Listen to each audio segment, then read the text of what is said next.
Welcome to Whispers After Midnight. If you love dark, unsettling stories that make you double-check the locks on your doors, you're in the right place. On this channel, I narrate the creepiest stories I can find, from chilling Reddit posts, eerie creepypastas, unsettling subscriber submissions, and mysterious old folk tales that have been whispered about for years. Now, quick disclaimer. There's no proof that these stories are real. Some might be true, some might be exaggerated, and some might just be stories people tell when the world gets a little too quiet at night. But real or not, they're all terrifying. So tonight, do yourself a favor. Turn the lights off, grab a snack, maybe pull a blanket a little closer, then sit back and listen. If you enjoy the stories, make sure to like the video, subscribe to the channel, and leave a comment telling me what kind of stories you want to hear next. Your ideas might even become the next story featured on this channel, because around here, the best stories are the ones whispered after midnight.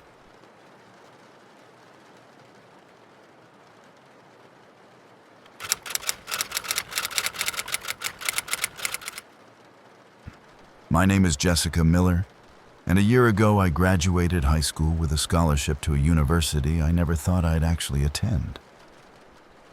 On paper, my life probably looked inspiring. First-generation college student, full academic scholarship, top of my class. What people didn't see was everything behind the scenes.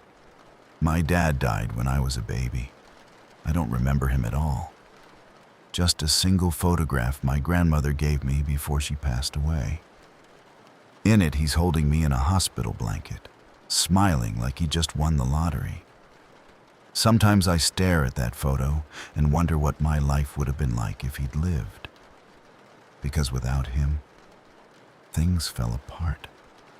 My mom was a nurse at a local hospital. When I was younger, she was incredible. Working night shifts, packing my lunches, helping me with homework. But somewhere along the way, she changed. It started with wine after work, then vodka, then whiskey. By the time I was 14, she was barely functioning. Some nights, she wouldn't come home until morning. Other nights, she'd stumble in, collapse on the couch, and sleep through entire days. Eventually, I stopped expecting anything. I cooked my own meals, did my own laundry, got myself to school. I learned how to live alone even when someone else was technically in the house. School became my escape. If I stayed late studying, joined clubs, took extra classes, I didn't have to be home much. Teachers loved me because I worked harder than anyone else. But the truth was simple. I didn't have anywhere else to go.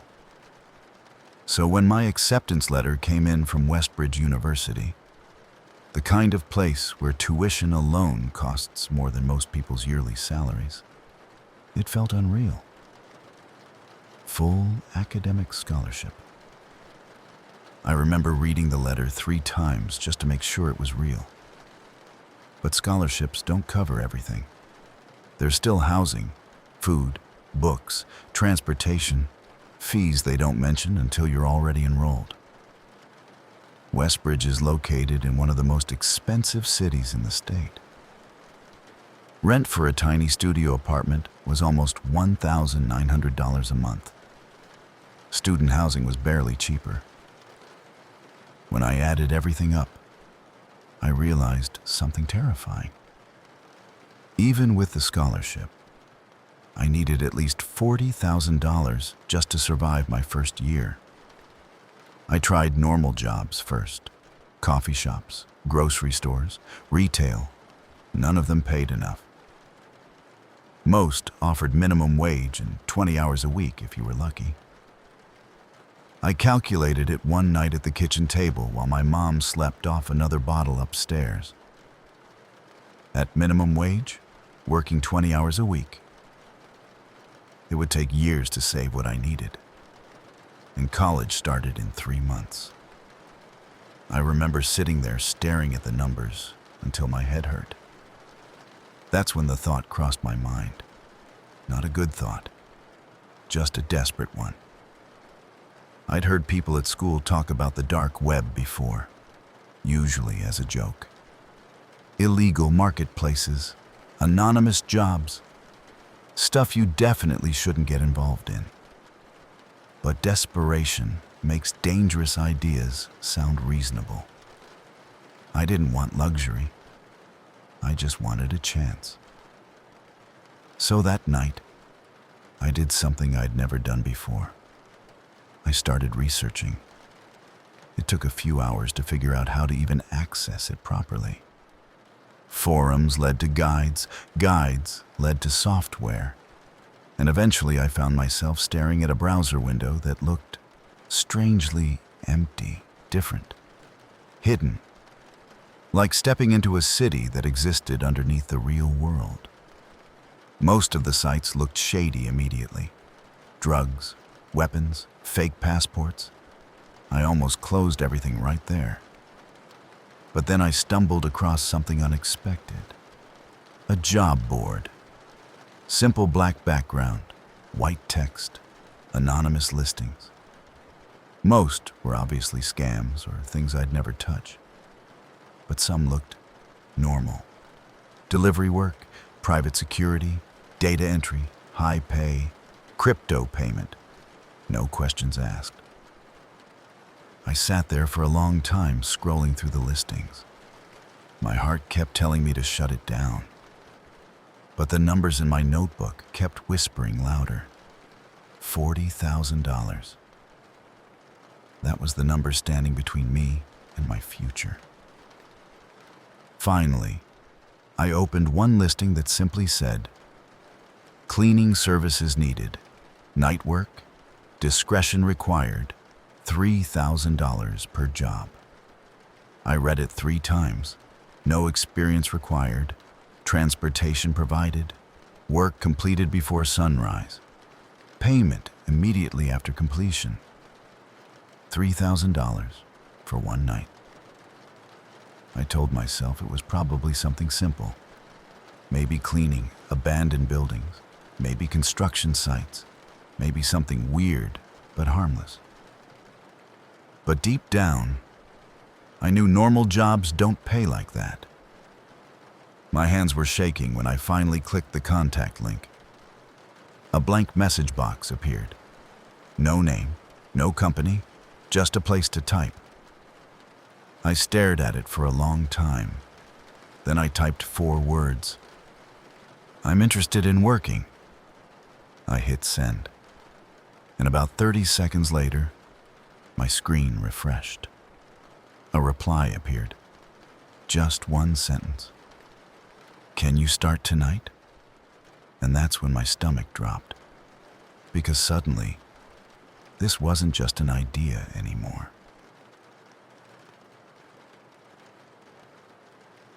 I stared at the message for a long time.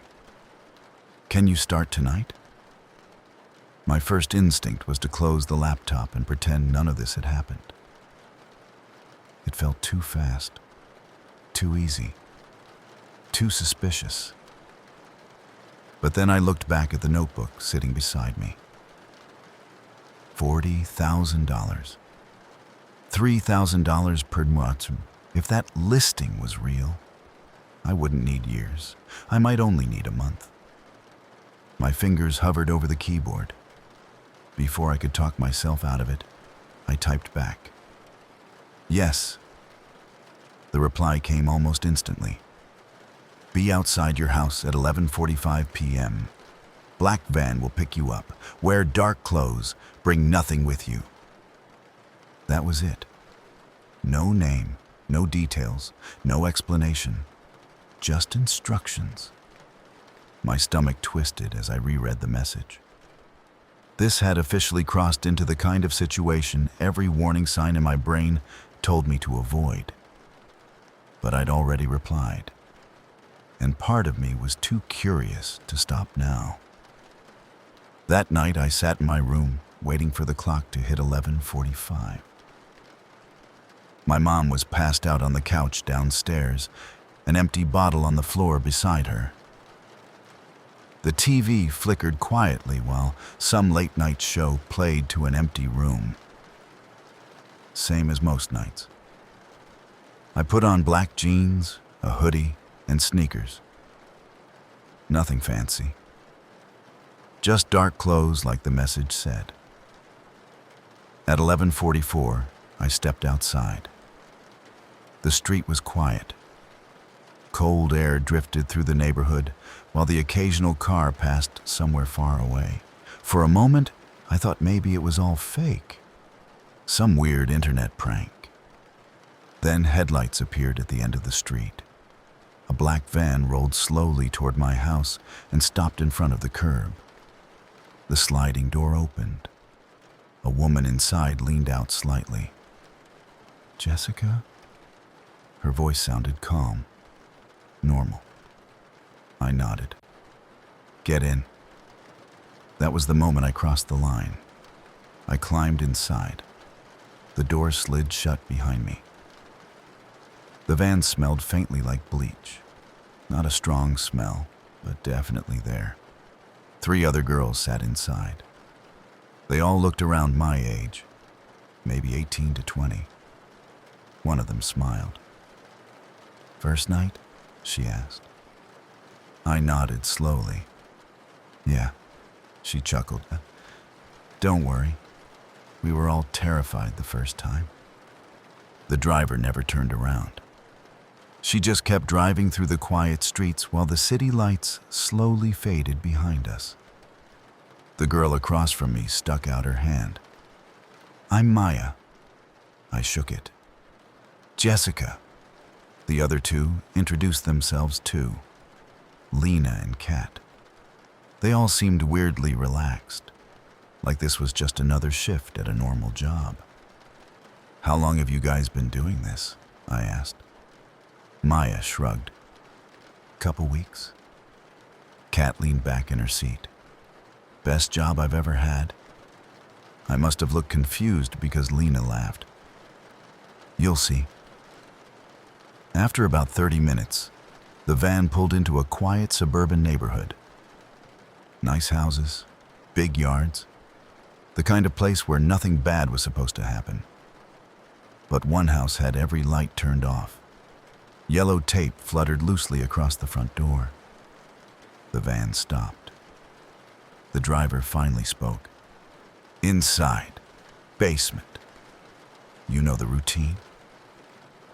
The girls grabbed bags from the floor, heavy cleaning bags, bags, industrial gloves, bleach bottles, mops, buckets.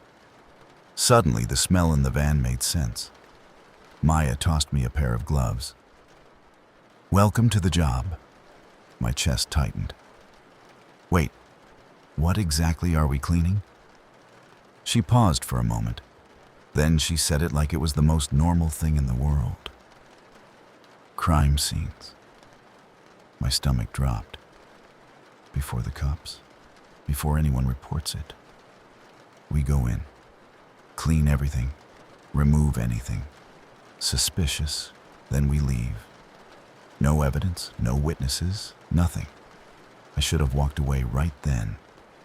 But instead, I followed them. Inside the house, the air smelled metallic. If you've ever smelled blood before, you know the scent. It sticks in the back of your throat. The basement door creaked open. I froze halfway down the stairs. The floor was covered.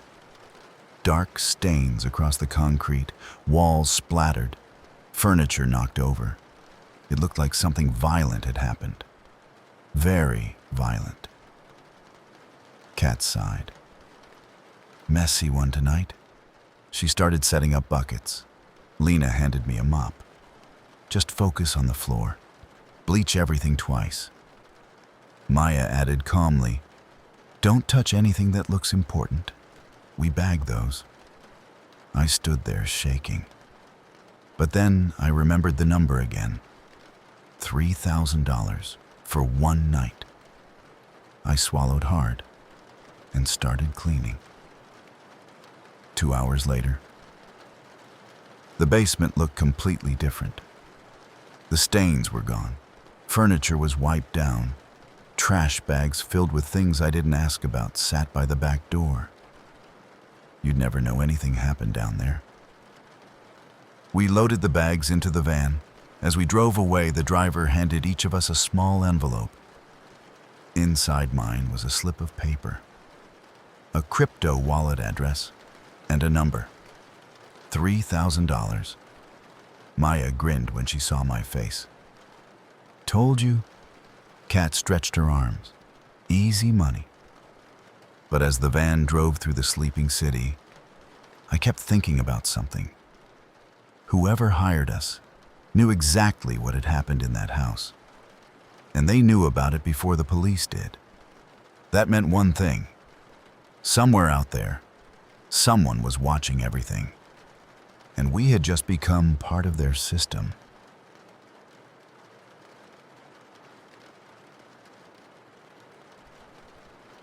By the end of the second week, the job started to feel normal.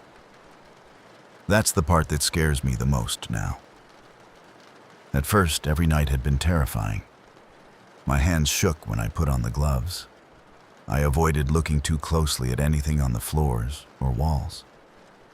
I told myself over and over that I was just cleaning. Just cleaning. But money changes things. After my fourth job, I checked my wallet balance. $12,000.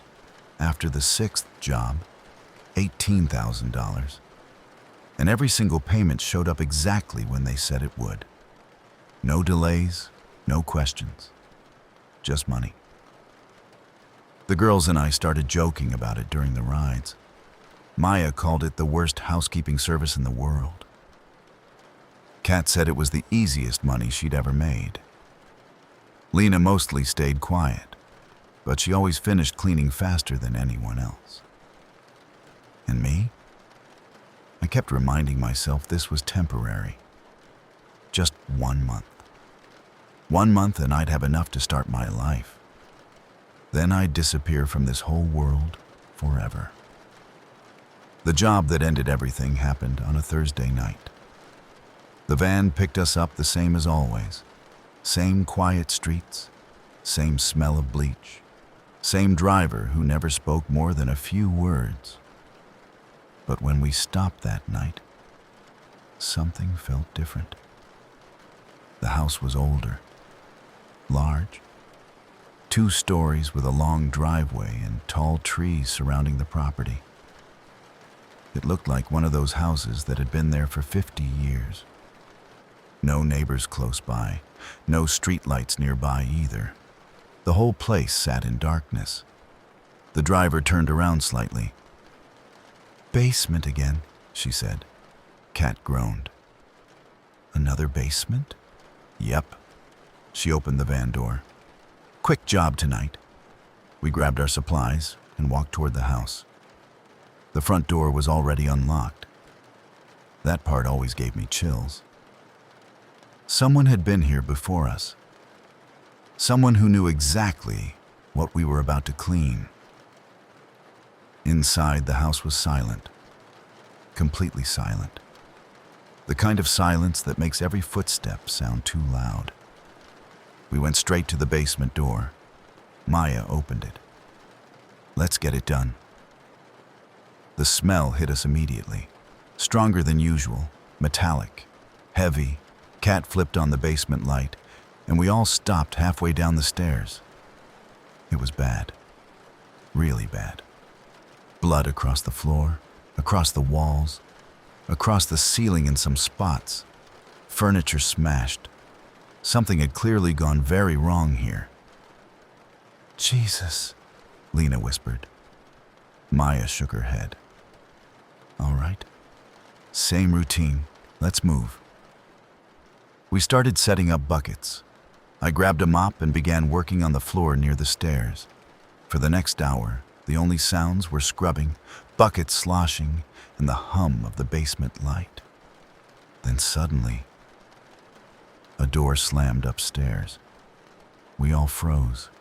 Every single one of us looked toward the basement stairs. Another sound followed, heavy footsteps. Inside the house, Kat whispered, "That's not the driver." My heart started pounding so hard, it felt like it might burst through my chest. Then we heard voices. 2 people, angry, arguing. We couldn't make out the words, just shouting. Then, bang! A gunshot exploded through the house. I nearly dropped the mop. Another shot followed, then another. The girls dove behind the basement stairs. I followed them, my whole body shaking. Upstairs, things crashed over. Furniture, maybe. More shouting, then a final gunshot. Silence. Total silence. We stayed there without moving. Seconds passed, then minutes. No one spoke. Finally, Maya whispered, "Are they gone?" No one answered. Kat slowly peeked up the stairs. She ducked back down immediately. 2 guys, she whispered, both armed. My stomach dropped. Lena looked pale. "If they come down here." None of us finished that sentence because we all knew the ending. No witnesses. And we definitely counted as witnesses. The footsteps upstairs moved through the house, doors opening, closing, searching. Then finally, the front door slammed. A car engine started outside and drove away. But none of us moved, because something terrible had just dawned on all of us at the same time. Kat said it first. "They know someone was supposed to clean this place." Maya nodded slowly. "They hired us." Lena's voice trembled. "Which means they know we exist. And if they came back, they would absolutely check the basement." I felt my chest tighten. "We need to leave. Now." Maya shook her head. "We can't use the front door. If they're watching the house..." Kat finished the thought. "We're dead." We all stood there in the dim basement light, surrounded by a crime scene we were supposed to erase. 4 girls, trapped in a house connected to people who clearly had no problem using guns. And somewhere out there, the people who hired us probably already knew exactly what had happened tonight. Maya looked around the basement slowly.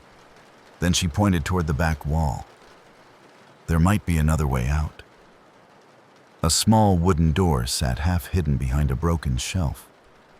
Probably a storage exit, or maybe a storm cellar. She walked toward it slowly, turned the handle, and pushed.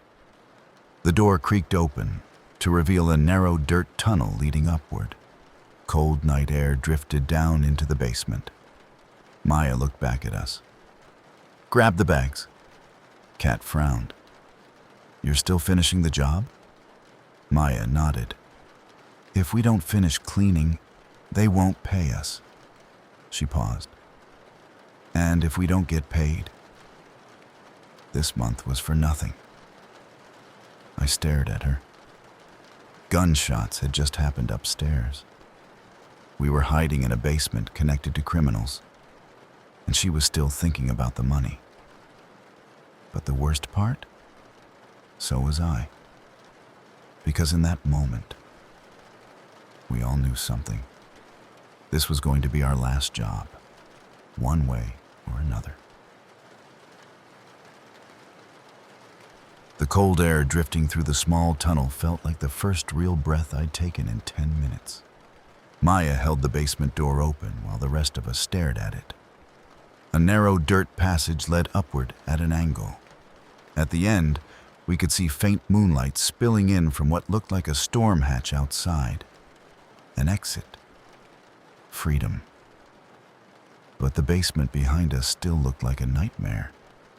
Blood on the floor, walls half cleaned, supplies everywhere. Kat looked at Maya like she'd lost her mind. You seriously want to finish this right now? Maya nodded. If we leave it like this, the job isn't done. Lena crossed her arms. And? Maya looked at all of us. And if the job isn't done, we don't get paid. I checked the small crypto balance app on my phone. The last 3 weeks of work flashed on the screen. $33,000. 3 more jobs, and I'd hit the number I needed. Kat groaned. You're crazy. But she picked up a mop anyway. Lena grabbed another bleach bottle. And somehow, I found myself walking back into the room too. Because Maya was right. If we walked away now, everything we'd risked this month meant nothing. And none of us were coming back after tonight. So we cleaned. Fast. Faster than we ever had before. Buckets sloshed. Bleach splashed. Mops scraped across the concrete floor while we erased every stain we could see. Every few seconds, one of us glanced toward the basement stairs, expecting to hear footsteps coming back down. But the house stayed silent. 20 minutes later, the room already looked different. 30 minutes.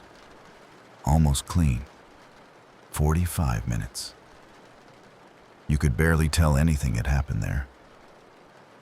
Maya tied off the final garbage bag. Done. My heart was still pounding, but relief washed over me. Kat grabbed the bags. Let's get out before those guys decide to come back. We moved toward the small tunnel. One by one, we climbed through the narrow dirt passage. The tunnel opened beneath a rusted metal hatch behind the house. Maya pushed it open slowly. Fresh night air flooded in. We climbed out into the backyard. Tall trees surrounded the property, blocking most of the moonlight. The house behind us sat dark and silent. No cars, no lights, no sign anyone had been there. Go, Maya whispered. We grabbed the bags and ran through the trees until we reached the back road where the van usually picked us up. But the van wasn't there. Kat frowned. Great. Lena looked around nervously. Maybe they left? My stomach sank. If the driver thought something went wrong, if the people who hired us thought we were involved in whatever happened upstairs, we might not be getting paid at all. 10 minutes passed, then 20. We stood there in silence. Finally, headlights appeared down the road. The black van rolled toward us slowly. The sliding door opened. The driver looked at us. You're late. Maya tossed the garbage bags inside. Unexpected situation. The driver didn't ask questions. She just nodded. Get in. We piled into the van, exhausted and shaking. The ride back was completely silent. None of us joked like we usually did. None of us talked about the job. We just stared out the windows as the city lights slowly returned. When the van stopped at the drop-off point, the driver handed each of us an envelope. Same as always. Crypto address, payment amount. I checked my phone before I even got out of the van. The transfer hit my wallet almost instantly. $3,000. That brought my total for the month to $46,000. The van door slid shut, and it drove away into the night. I never saw the driver again, or Maya, or Kat, or Lena. None of us contacted each other after that. I think we all understood something without saying it. That world was finished for us. Something strange happened that same month, too. My mom got sober. I don't know if it was coincidence or some kind of wake-up moment. But she started going to meetings. She stopped drinking. She started coming home earlier. For the first time in years, we actually talked. We ate dinner together, watched movies, laughed. It felt like getting my real mom back. But I never told her how I got the money. I just told her I'd been doing night cleaning jobs, which technically wasn't a lie. 3 months later, I moved across the country to start school. Westbridge University, full scholarship, rent paid, books paid, everything covered. Today, I'm an engineer working for a major tech company. From the outside, my life probably looks normal, successful even. But sometimes late at night, when I smell bleach somewhere, or hear a loud bang that sounds a little too much like a gunshot, I remember that basement. I remember that month. And I wonder something I've never been able to answer. Those jobs we cleaned?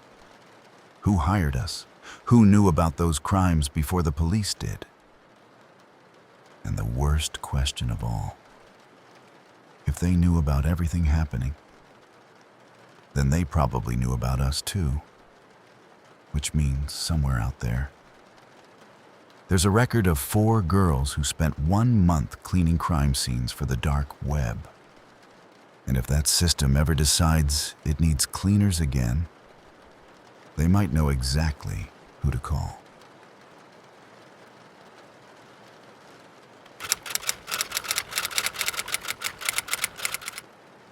My name is Aaron Cole, and I've always been the kind of person who understands computers better than people. By the time I was 12, I was building my own PCs from scrap parts I found online.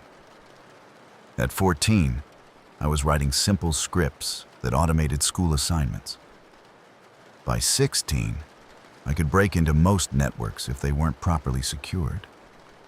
Not because I wanted to steal anything. I just liked solving problems. Code is logical, clean, predictable. People aren't. That's probably why my life fell apart so fast when things started going wrong. My dad raised me alone after my mom left when I was 5. I don't remember much about her, and honestly, neither does he. What I do remember is my dad working constantly. Construction jobs, roofing, electrical work, whatever paid the bills. He never made a lot of money, but he always made sure I had what I needed. When I started getting obsessed with computers, he didn't understand half of what I was doing, but he supported it anyway.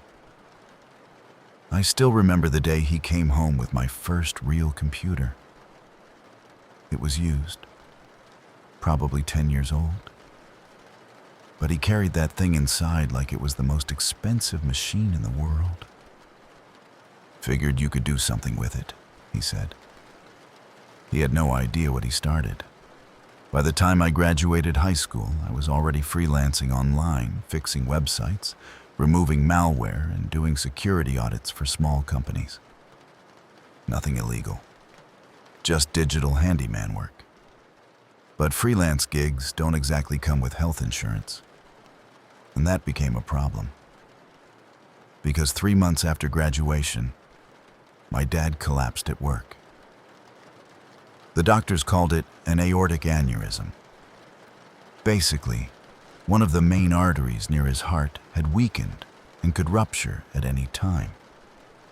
If it burst, he'd be dead before an ambulance even arrived. Surgery could fix it, but surgery wasn't cheap. I sat in the hospital room while the doctor explained the situation in calm, professional terms. Then he handed me the estimate. $78,000, even after what little insurance my dad had. I stared at the paper like it was written in another language. $78,000. I had maybe $3,200 in my savings account. The doctor gave me a sympathetic look. "We can set up payment plans," he said. Payment plans? For something that could kill him in weeks. I nodded politely, but my brain was already racing, because computers had taught me something important. Every system has another layer, another door, another way in. That night I sat at my desk and started researching. Not medical loans, not charities. I already knew those would take too long. Instead, I started digging through the corners of the internet most people never see. Encrypted forums, private boards, hidden marketplaces. Eventually, I opened the network most people only whisper about. The dark web. Most of it was exactly what you'd expect. Illegal junk, scams, marketplaces selling things I wanted nothing to do with. But buried inside one forum was something interesting. A section labeled contract work. I started scrolling. Some jobs were obviously illegal hacking requests. Others were things like data scraping, security bypassing, or software exploits, stuff I could do easily. But those jobs paid maybe a few $100s. I needed something bigger.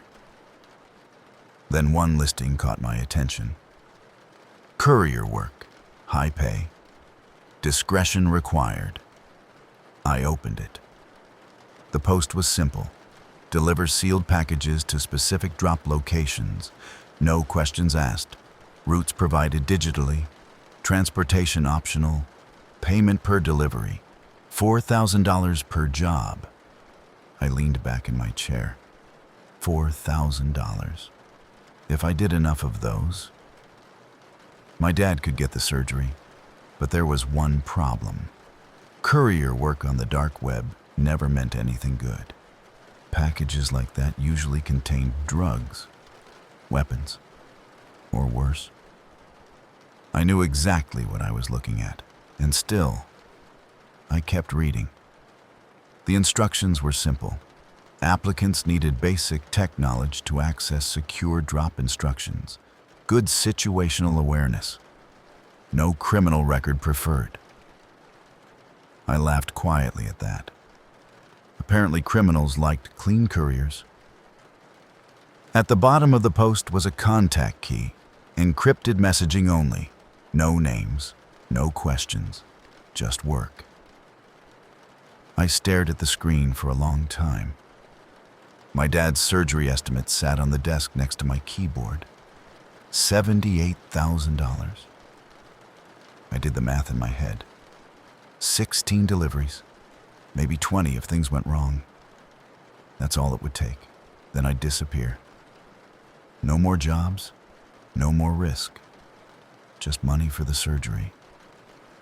I opened the encrypted messenger, copied the contact key, typed a short message. Courier available. Tech background. Can start immediately. I hit send.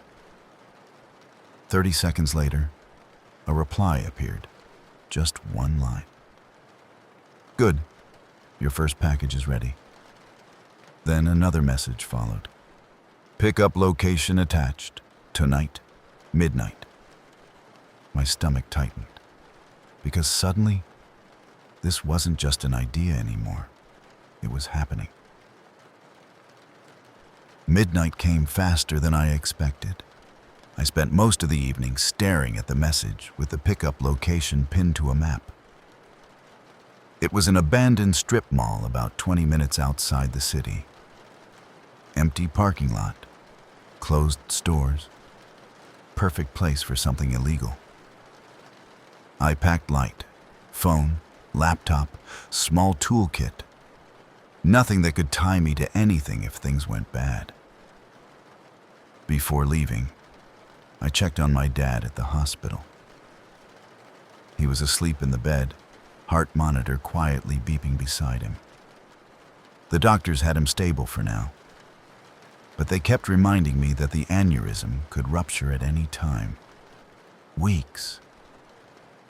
Maybe a couple months if we were lucky. I looked at him for a moment before leaving. You're gonna be all right, I muttered. Then I walked out. The strip mall looked exactly like I imagined. Half the lights in the parking lot were broken. The only open building was an old laundromat with flickering fluorescent lights inside. Everything else was dark. My phone buzzed the moment I pulled into the lot. A new encrypted message appeared. Locker 12, code 4821. Deliver by 3 a.m. That was it. No greeting, no instructions, just a job. Inside the laundromat, the machines were silent and dusty. At the back of the room were metal lockers lined up along the wall. I found number 12, typed in the code. The door popped open. Inside was a small cardboard box wrapped tightly in black tape. No labels, no markings, just a package. I stared at it for a moment. This was the moment I officially crossed the line. Then I grabbed the box. My phone buzzed again. Drop location uploaded. A map appeared on my screen, 25 minutes away, an alley behind a restaurant. I slipped the package into my backpack and walked out. The first delivery was almost laughably easy. The alley was empty. A dumpster sat beside a metal fire escape. My instructions said to place the package behind the second trash bin and walk away. So I did. I set the box down, turned around, left. Before I even reached my car, my phone buzzed again. Delivery confirmed. Then another notification popped up in my crypto wallet. Plus $4,000. I sat in the driver's seat staring at the screen. $4,000 for 20 minutes of driving. I exhaled slowly. Okay. Maybe this was going to work. The next 2 weeks became a routine. Pickup, delivery, payment, over and over again. Every job was slightly different. Sometimes the package was in a locker. Sometimes inside a parked car. Once it was hidden behind loose bricks in an alley wall. The drop locations changed too. Storage units, bus stations, construction sites. Places where someone could grab the package without ever being seen. I never opened any of them. Not once. That rule felt important. Don't ask questions. Don't look inside. Just deliver. By the 5th delivery, I started noticing something else. Patterns, routes, timing. The hacker part of my brain couldn't help it. I began analyzing everything. Each drop location used different surveillance angles, blind spots, camera coverage. Whoever ran this operation was extremely careful, which meant one thing. They were experienced and very organized. That made me nervous, because people that organized don't like loose ends. Around delivery number 8, I started seeing the same courier occasionally. A tall guy with a shaved head and a black motorcycle helmet. We never spoke. But once we crossed paths near a drop site. He nodded once, then rode away. It confirmed something I'd already guessed. There were multiple couriers, which meant the operation was bigger than just me. Much bigger. 2 weeks in, I checked my wallet again. $32,000, halfway there. I started sleeping better after that. For the first time since my dad collapsed, the surgery felt possible. But the deeper I got into the job, the more something bothered me. Every system leaves data, patterns, logs. Even if the people running this operation were careful, they were still sending instructions digitally. Encrypted, sure. But nothing is untraceable forever. And if law enforcement ever cracked part of the network, guess who would be the easiest people to find? The couriers. The ones physically moving the packages. The ones leaving behind real-world footprints. People like me. That's when I realized something important. I wasn't just working for them. I was inside their system, which meant I could study it, map it, understand it. And if I was smart, I could figure out a way to leave without ever being connected to any of it. Because my goal wasn't to work for them forever. I just needed enough money for my dad's surgery. Then I was gone. No trail, no connection, nothing. So during the next few deliveries, I started doing what I did best. Watching, recording, learning the system. Because hackers don't just break into networks. Sometimes. The smartest move is figuring out how to break out. By the third week, I had delivered 14 packages. 14 quiet drives through the city. 14 mysterious boxes. 14 deposits straight into my wallet. My balance sat at $56,000. $6,000 more, and I'd be close enough to cover the surgery and hospital costs. 2 more deliveries. That was all I needed. But by then, I had learned something about the system I was working inside. The people running it trusted technology more than people. Everything was automated. Instructions came through encrypted messaging. Drop confirmations were triggered by GPS pings. Payments were handled through smart contracts, meaning once a delivery was confirmed, the system automatically released the crypto payment. No human interaction required. Efficient, secure, and dangerous. Because if something went wrong, the system would try to protect itself, and couriers like me were the easiest part to erase. That thought stuck in my head the entire time. So I kept studying. Every job, every message, every route. I logged everything on an offline laptop at home. Times, coordinates, patterns. And after a while, something strange started appearing. The delivery routes weren't random. They were clusters. Groups of drops that always happened within certain areas of the city. Almost like invisible zones. Once I mapped enough deliveries, the pattern became obvious. The network had multiple couriers operating at the same time. But each one stayed inside their assigned zone. Meaning the system tracked us, probably through our phones, our routes, maybe even our movement speed, which meant if someone disappeared suddenly, the system would know. And that courier would become a liability. Delivery 15 came on a rainy Thursday night. Pickup location, a train station locker. Drop location, a parking garage downtown. Same routine, grab the box, drive, leave it in the assigned spot. I never saw who picked it up. I never wanted to.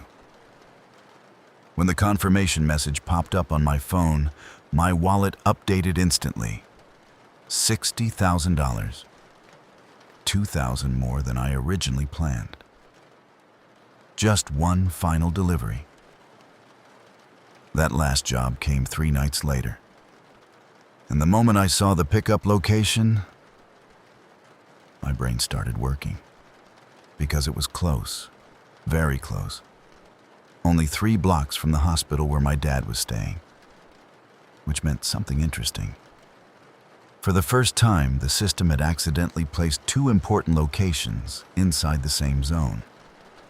The hospital. And a delivery route. I picked up the package from a parking meter locker and checked the drop instructions. Warehouse district, edge of the river, quiet area. Perfect. But instead of driving straight there, I took a detour. Not a stupid one, a calculated one. Because during the past 3 weeks, I had learned exactly how the system verified deliveries. It didn't rely on cameras. It didn't rely on witnesses. It relied on GPS confirmation within a specific radius. Once your phone entered that radius and the package sat still for 30 seconds, the system triggered the payment. So I drove to the warehouse district, parked near the drop point. Then I walked the package into the delivery zone. But instead of leaving it in the exact spot, I left it 10 feet away, still inside the GPS radius, still enough to trigger the confirmation. Then I walked back to my car and drove away. 30 seconds later, my phone buzzed. Delivery confirmed. My wallet updated. Plus $4,000 total balance, $62,000. Exactly what I needed. But the system still thought the package had been placed in the correct location. Whoever came to pick it up would find it slightly off. Maybe behind a crate, maybe near the wall, but still there, still delivered. Which meant nothing would trigger an alert, nothing would flag the courier. The job was complete, and I was finished. The next morning, I did 3 things. First, I transferred the crypto through several exchanges and converted it into clean cash. Second, I wiped the laptop I'd used to track the system. Third, I deleted every encrypted contact connected to the job. Every message, every key. Gone. Just like that. 2 weeks later, my dad had his surgery. The doctors repaired the aneurysm before it could rupture. He recovered slowly, but he recovered. That was all that mattered. He asked where the money came from once. I just told him my freelance work had taken off. He believed me. Or maybe he just didn't want to ask more questions. These days I work as a cybersecurity engineer for a tech company. Ironically, I get paid to protect systems from people like the version of me that existed that month. But sometimes I think about those deliveries, those packages, that network, and the people running it, because I know something they probably never realized. For 3 weeks, one of their couriers was mapping their entire operation. And if I had wanted to, I probably could have taken the whole thing down. But I didn't, because that wasn't my goal. I only needed $62,000, just enough to save my dad's life, and then disappear from their system forever.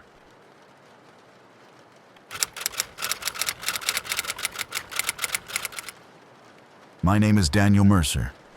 I'm 46 years old, and until last year, my life was painfully normal. I had the kind of life most people don't even think about. Wake up at 6:30. Coffee, drive to work. Come home around 5. I worked as a mechanic for almost 20 years at the same garage outside the city. It wasn't glamorous, but it paid the bills and kept the lights on. More importantly, it gave me time with my family. My wife Sarah and I had been married 23 years. We met in high school. She was the loud one, the social one. I was the quiet guy who fixed everyone's car for free. Somehow she liked that. We bought a small house in our early 20s and raised 2 kids there. By the time I turned 45, both of them were out of the house starting their own lives. It was finally just the 2 of us again. Quiet mornings, evening walks, movies on the couch. The kind of simple happiness people always say they want. Then one Tuesday afternoon, everything changed. Sarah called me while I was at work. Her voice sounded strange. "Danny, the doctor called." My stomach dropped immediately. She had been going through tests for a few weeks. Fatigue, weight loss, random pains. The doctors originally thought it might be stress or hormones. But deep down, we both knew something wasn't right. "What did they say?" I asked. There was a long pause. Then she said the word that makes every husband's heart stop. "Cancer." I remember sitting down on the garage floor because my legs suddenly didn't feel stable anymore. The rest of that phone call is blurry. Doctor appointments, specialists, treatment plans. Words like chemotherapy and tumor size floated around like noise. But the number stuck clearly in my head. $114,000. That was the cost of the treatment plan the oncologist recommended. Our insurance covered some of it, but not enough. Not even close. Over the next few weeks, I tried everything. Savings, loans, second mortgage. I picked up extra shifts at the garage and started doing repair work out of our driveway on weekends. But the numbers never added up. Not fast enough. Cancer doesn't wait for people to save money. One night I sat alone at the kitchen table staring at a stack of bills while Sarah slept upstairs. The house was silent. That's when I realized something. I had spent my entire life playing by the rules. Working hard, doing the right thing. But none of that mattered when someone you loved was dying, and money was the only thing standing in the way. That's when the thought appeared. The same dangerous thought a lot of desperate people eventually have. There are other ways to make money. Ways people don't talk about. A few years earlier, one of the younger mechanics at the shop had shown me something interesting. He had been messing around with computers and privacy tools. One night during a slow shift, he mentioned something called the dark web. Back then, it just sounded like internet nonsense. We joked about it. Secret websites, illegal markets, stuff that felt far removed from real life. But now, I remembered it. So that night I sat down at my old laptop and started searching. It took a few hours to figure out how to access the hidden networks properly. But eventually, I found myself browsing places that definitely didn't exist on the normal internet. Markets, forums, private listings. Most of it looked exactly like what you'd expect. Illegal junk, scams, things I had zero interest in touching. But buried inside one section of a forum was something different. A job listing, simple text on a black page. Driver needed. Discreet transportation payment per ride. No questions asked. Vehicle provided if necessary. The pay caught my attention immediately. $6,000 per client. I leaned back in my chair. $6,000 for driving. I'd spent my entire adult life driving vehicles for a living. But I also knew what discreet transportation probably meant. People who didn't want to be seen, people who didn't want records, people who didn't want questions. I stared at the screen for a long time. Then I looked toward the stairs where Sarah was sleeping. Her treatment was scheduled to start in 3 weeks. Without the money, it might not start at all. I turned back to the laptop. At the bottom of the listing was a contact link. Encrypted messaging only. No names, no details, just work. My hands felt heavier than usual as I typed. Experienced driver, available immediately. I hit send. For a few seconds, nothing happened. Then a reply appeared. Can you work nights? I swallowed, then typed back. Yes. Another message popped up almost instantly. Good. Your first client needs a ride tomorrow. And just like that, I had officially crossed a line I never thought I would.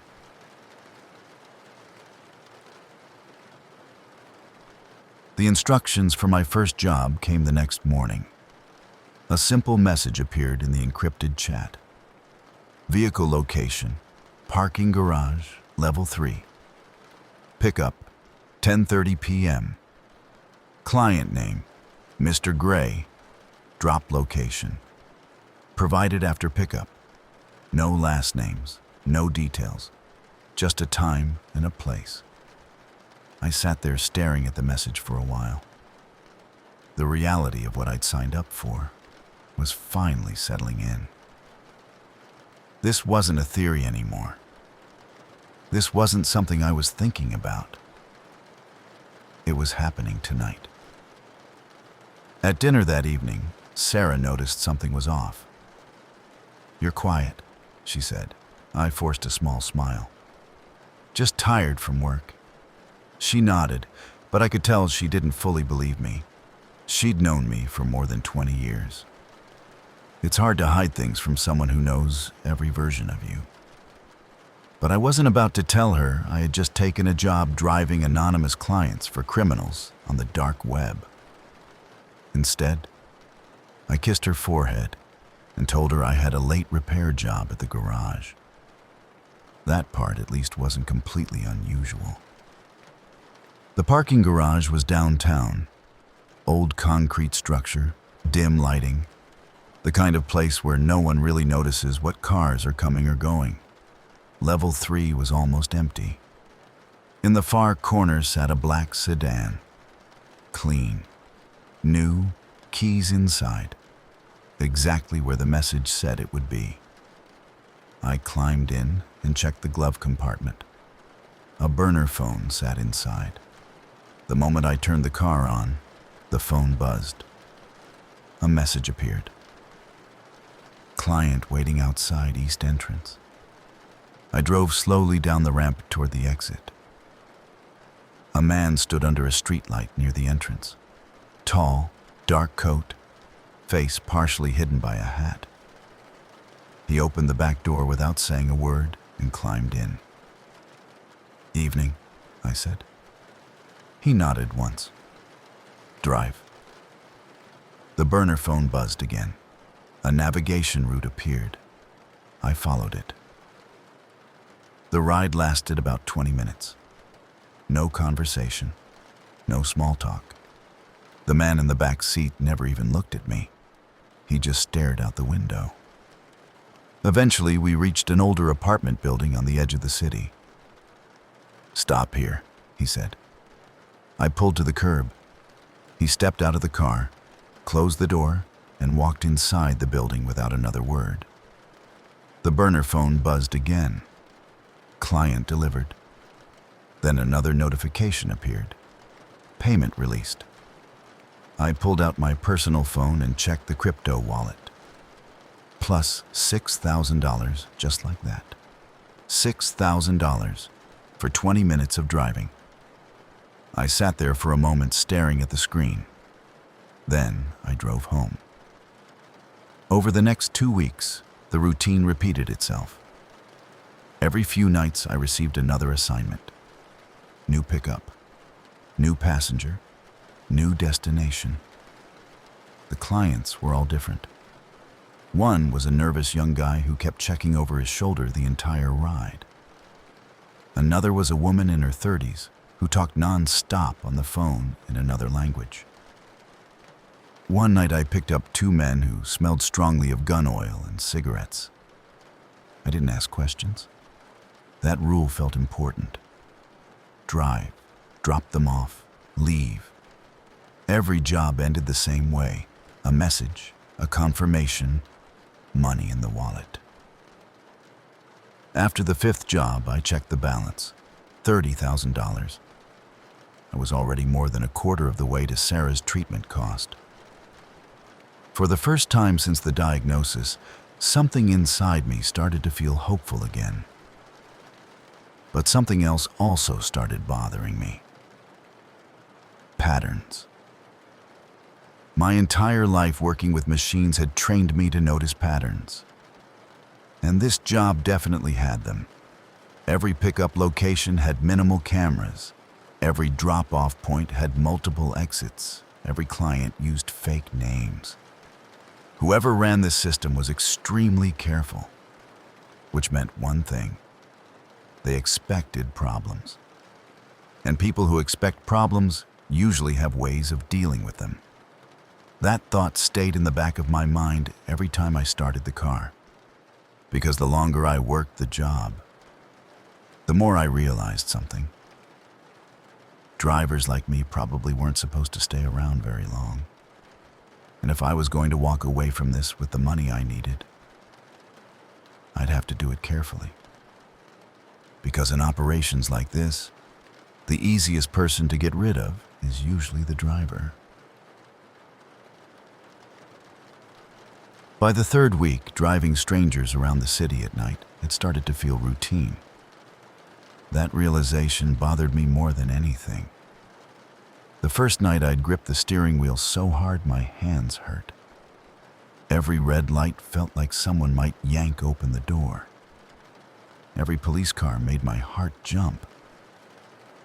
But after 10 rides, the fear faded into something else. Focus. Pick up the client, follow the route, drop them off, repeat. I still didn't ask questions. I never looked back at the passengers longer than necessary.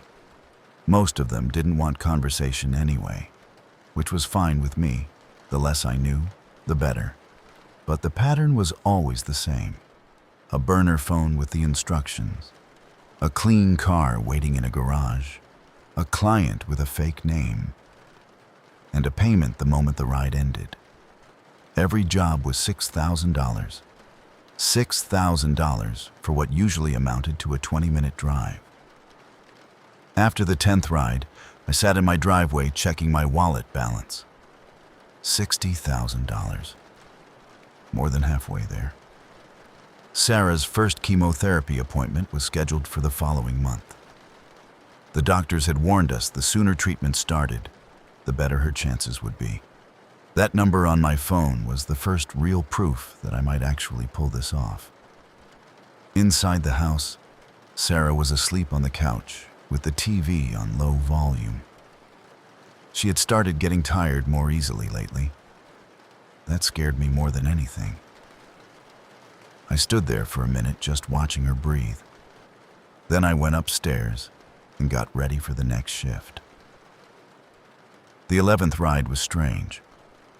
The pickup location was behind a closed nightclub downtown. When I pulled up, a man and a woman climbed into the back seat together. They argued the entire ride. Not loud enough to understand everything they said, but enough to make it clear something serious had happened. At one point, the woman leaned forward. "You didn't tell him anything, right?" she asked the man. "Of course not," he replied. Then they noticed me listening and went quiet. The rest of the ride happened in silence. I dropped them off near a train station. The confirmation message arrived before I even turned the corner. Another $6,000. The 12th ride made me uneasy. The passenger was a big guy in his 50s with a thick beard and heavy boots. He studied me in the rearview mirror the entire time. Halfway through the drive, he spoke. "You been doing this long?" I shrugged. "Couple weeks?" He nodded slowly. "Most drivers don't last that long." That sentence stuck in my head the rest of the night. When I dropped him off outside a warehouse, he stepped out of the car and leaned back in through the window. "You seem like a decent guy," he said. Then he closed the door and walked away. Back home, I checked the wallet again. $72,000. Closer. But something about what that man said kept replaying in my mind. Most drivers don't last that long. Why? Did they quit? Did something happen to them? Or were they simply replaced once they knew too much? I didn't like those possibilities. And that's when I made a decision. I wasn't going to do this job until the exact moment I hit $114,000. That would take too long. Too many rides.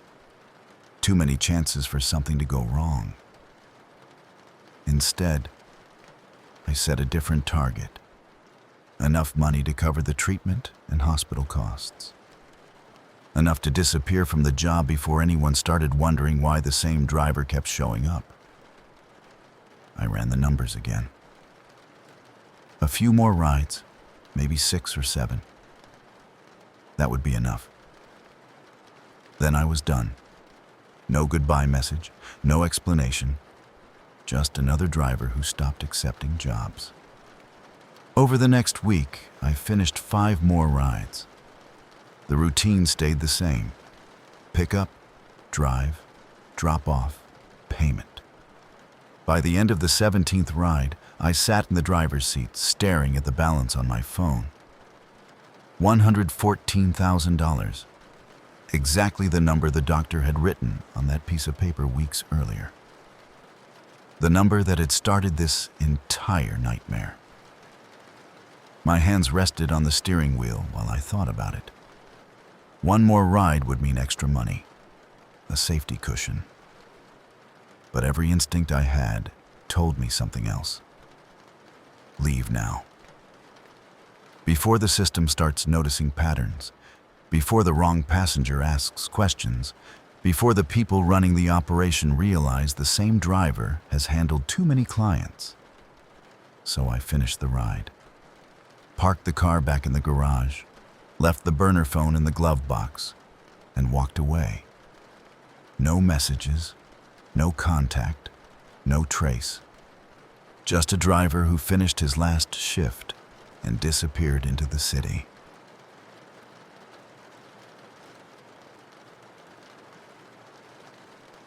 When I walked out of that parking garage, I didn't feel relief. Not yet. The adrenaline from the past few weeks was still buzzing through my system. When you spend night after night driving strangers who clearly don't want to be found, your brain learns to stay on high alert. Every passing car felt suspicious.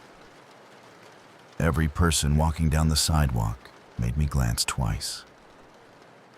But I stuck to the plan. The same way I had approached every ride. Carefully, step by step. The first thing I did when I got home was transfer the money. All $114,000 sitting in the crypto wallet. I had spent the last week studying how to move it safely. Converting it directly into cash would have been a mistake. Too obvious, too easy to trace. Instead, I moved it through multiple exchanges, splitting the funds into smaller pieces before slowly consolidating them again. By the end of the night, the money sat inside a clean account tied to a payment service that wouldn't raise any questions. From the outside, it looked like the income of a contractor who had just finished several high-paying jobs. Nothing unusual, nothing suspicious. Just money. The next morning, Sarah and I drove to the hospital together. She was quiet during the ride. The closer we got, the more nervous she seemed. Cancer does that to people. It makes the future feel uncertain. But this time was different. When we walked into the billing office and I handed them the payment confirmation, the woman behind the desk looked surprised. "Full deposit?" she asked. I nodded. Yes. She typed something into her computer and then smiled.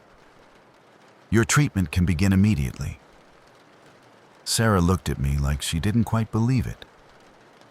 "How did you—" she started. I squeezed her hand. "Extra work," I said. It wasn't entirely a lie. The next few months were the hardest of our lives. Chemotherapy drained her.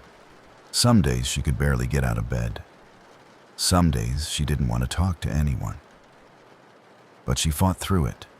Every appointment, every treatment, every miserable side effect. She never gave up. And neither did I. I drove her to every hospital visit, sat beside her during every infusion, waited through every test. The entire time I kept thinking about those late-night drives across the city. About the strangers sitting in the back seat, about the world I stepped into for a few weeks, and how easily it could have gone wrong. But somehow, it hadn't. 6 months later, we sat together in the same hospital where the diagnosis started. The oncologist walked into the room holding a folder. I could see the smile before he even said anything. "The scans look excellent," he said. Sarah squeezed my hand. "What does that mean?" she asked. The doctor leaned forward slightly. "It means we can't find any signs of cancer." For a moment, neither of us spoke. The words didn't feel real. Then Sarah started crying. And honestly, so did I. Life slowly returned to normal after that. Sarah regained her strength. Her hair grew back. The house filled with laughter again. Our kids visited more often once they knew their mom was okay. Sometimes we sit out on the porch in the evenings, the same way we used to years ago, watching the sunset, talking about nothing important, just enjoying the quiet. But every once in a while, usually late at night when I can't sleep, I think about those 3 weeks. About the burner phones, the black sedans waiting in empty garages, the strangers climbing into the back seat without saying their real names. I wonder where those clients were going, what they were running from, or what they were running toward.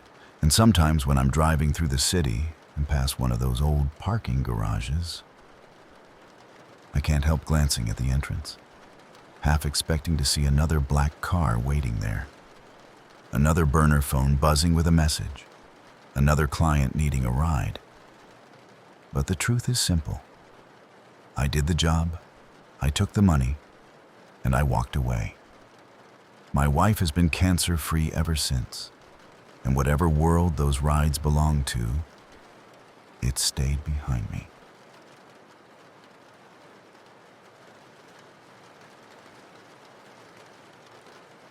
And that's where tonight's story ends. I hope you enjoyed the video and the story we shared tonight on Whispers After Midnight. Just remember, the internet has a lot of dark corners. And the dark web is one place you definitely shouldn't mess around with, unless you're ready to find things you can't unsee. If you liked this story, make sure to like the video and subscribe so you don't miss the next one. And if there's a specific type of story you want to hear, dark web encounters, creepy jobs, strange neighbors, haunted places, leave a comment below. Your idea might become the next story featured on the channel. Thanks for listening. And until next time, stay safe, stay curious, and remember, the best stories are always told after midnight.